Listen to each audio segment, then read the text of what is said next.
লাগাইছি এমন সাউন্ডে আমরা থাকতেছেন, ঠিক আছে? আপনারা তাকে জন্য পারমিশন লইছেন, আপনারা তো দিচ্ছেন স্যার, এনে করুন লাগে, ঠিক আছে? আমরা এটা দেখতে আছি। হ্যাঁ স্যার, ঠিক আছে, ধন্যবাদ স্যার। আপনারা পারমিশন দিচ্ছেন, তারা এটা করছে। चिल्लागांग थाना क्षेत्र में बड़े बाबू बिमल वैद्य को लेकर गंभीर आरोपों की गूंज चारों ओर फैल गई है। स्थानीय लोगों का कहना है कि वो चित्रहार कार्यक्रम का नाम इस्तेमाल करके इलाके में चल रहे जुए के अड्डों से 10,000 से 20,000 रुपए तक की वसूली कर रहे हैं। आरोप है कि इन जुए के अड्डों पर खुलेआम अवैध गतिविधियां चलती रहती हैं, लेकिन पुलिस प्रशासन इसकी ओर जानबूझकर नजर नहीं देता। लोगों का दावा है कि जब भी किसी तरह की शिकायत की जाती है तब भी कोई ठोस कार्रवाई नहीं होती। इससे ऐसा संदेश जगता है कि इन अवैध कामों को संरक्षण मिल रहा है। जुए के कारण इलाके में युवाओं के बीच गलत रास्ते अपनाने का प्रवणता बढ़ रही है और परिवार गलों संकट में पड़ रहे हैं। स्थानीय नागरिकों का कहना है कि चिल्लागांग जैसे शांत इलाके में इस तरह जुए का फैलाव कानून व्यवस्था पर बड़ा सवाल खड़ा करता है।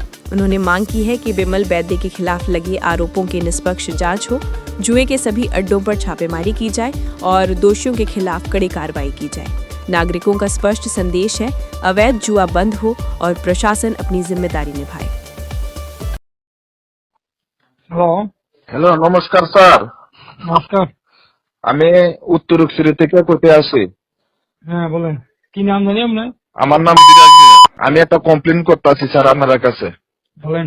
এখানে নিন্দলপাড়া যে একটা ওখানে স্যার একটা অর্কেস্ট্রার বয়াইছে, মাধ্যমিকের পরীক্ষা হয়েছে স্যার সোমবারে, আর হচ্ছে মঙ্গলবারে হচ্ছে 12-এর, ঠিক আছে? 4 হয়েছে স্যার। হ্যাঁ, তারা এখানে যে একটা অর্কেস্ট্রার বয়াইছে আর যে একটা ডাব্বা, অর্কেস্ট্রা তো না বলে, এটা তো কিটা চিত্রান্নি কিটা দেখা এমন এমন সাউন্ড আওয়াজ যে বাড়ি ঘরে থাউনের মতন কোনো কাবু নাই স্যার। আচ্ছা।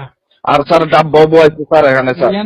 দেখেন এটি কিটা করবেন, এটি তো আপনারা খোলাবানি না না, আমরা বিদেশ থেকে আইছে না কিন্তু না তারা স্যার, তো বুঝন দরকার আছে, এলাকার মধ্যে পরীক্ষার্থী আছে, তাহলে সাউন্ড টাউন্ড কমাই দিয়ে মানে করতে পারে, এটা ঠিক আছে। কিন্তু আমার বক্তব্য হইল আপনারা নিজেরা এরিয়ার মধ্যে নিজেরাই যদি মানে ইয়ে থাকে না স্যার, পারমিশন না হইলেই ভালো।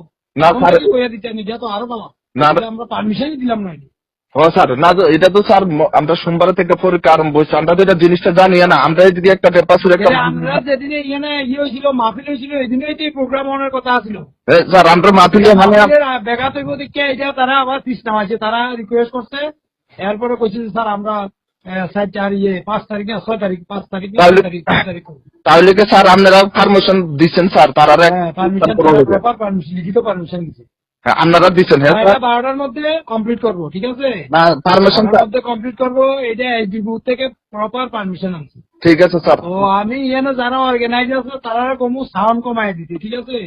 এখানে যারা পরীক্ষার্থী আছে যাতে তারা কোনো ডিস্টার্ব না হয়, বয়স্ক যারা আছে তারা যাতে কোনো ডিস্টার্ব না হয়, এটা তাদের দেখার দায়িত্ব। এটা তারা যেহেতু এই এলাকারই নাগরিক, কোন নাগরিকের অসুবিধা করে কোনো প্রোগ্রাম করা যায় না। না এমন ডিজে লাগাইছি এমন সাউন্ডে আমরা থাকতেছেন, ঠিক আছে? আপনারা তাকে জন্য পারমিশন লইছেন, আপনারা তো দিচ্ছেন স্যার, এনে করুন লাগে, ঠিক আছে?